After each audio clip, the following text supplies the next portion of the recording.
Manchester City menjaga peluang lolos tembus UCL di musim depan. Kita tahu Manchester City berhasil mengalahkan Aston Villa dengan sangat dramatis dan skor tipis 2-1.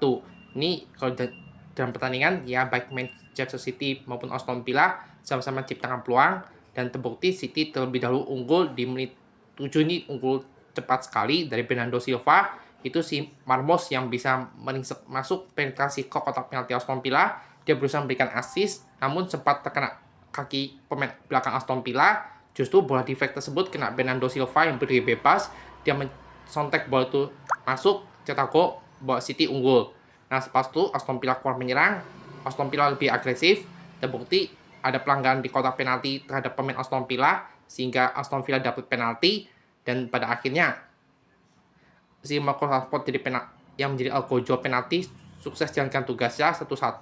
Nah, sepas itu Manchester City lebih banyak sekali ciptaan peluang, namun kesulitan dan Aston Villa bermain cukup rapat dan Aston Villa pun demikian juga berkali-kali ciptaan peluang, namun karena Manchester City pintar memasang jebakan offside sehingga Aston Villa juga frustasi dan pada akhirnya gol penentu kemenangan Man City terjadi di menit injury time. Si Matheus Nunes itu menerima operan dari Jeremy Doku yang masuk di pertengahan babak kedua yang menghentikan si McAtee dan pada akhirnya dia bisa mencetak gol penentu kemenangan buat Manchester City unggul 2-1. Dengan hasil tersebut Manchester City ada di peringkat 3 klasemen sementara, namun hanya unggul 1 poin dan Nottingham dan juga unggul sangat tipis-tipis sekali dari Newcastle, Chelsea, Aston Villa.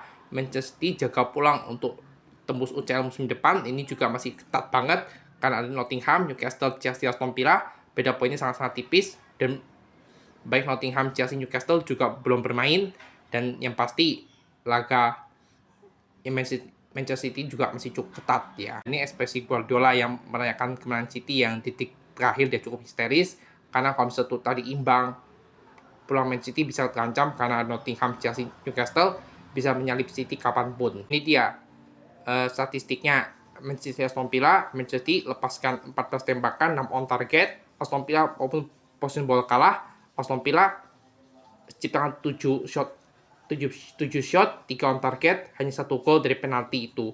Ya, Aston Villa juga tidak terlalu banyak nyerang, Aston Villa lebih bermain reaktif, Manchester City ciptakan banyak peluang, 2 gol. Itu aja.